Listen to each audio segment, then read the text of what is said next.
চূড়ান্ত বাজেটে আসছে বড় চমক। কর কমছে, করমুক্ত আয় বাড়ছে, আবার কিছু বিতর্কিত সিদ্ধান্ত থেকে সরে আসছে সরকার।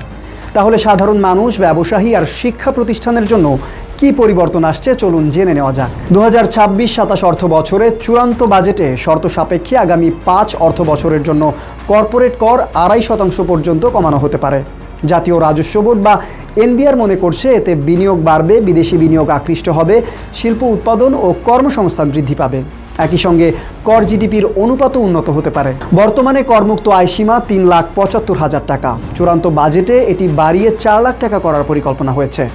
অর্থাৎ ব্যক্তিগত করদাতাদের জন্য কিছুটা স্বস্তির সুযোগ তৈরি হতে পারে।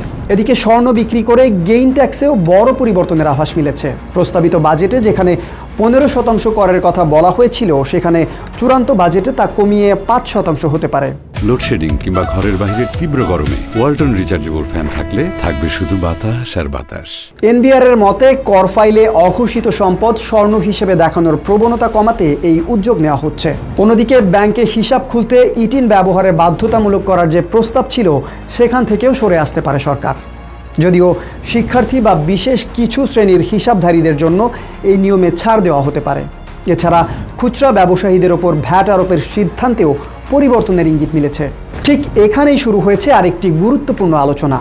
বেসরকারি বিশ্ববিদ্যালয়, medical college, dental college, engineering college এবং তথ্য প্রযুক্তি ভিত্তিক প্রতিষ্ঠানে করের হার 10% কমিয়ে 5% করার প্রস্তাব হতে পারে। সরকারের আশা এতে সব প্রতিষ্ঠানের শিক্ষার পরিবেশ এবং মান উন্নয়নে ইতিবাচক প্রভাব পড়তে পারে। 30 জুন পাশ হতে যাওয়া চূড়ান্ত বাজেটে এসব পরিবর্তন যুক্ত হতে পারে।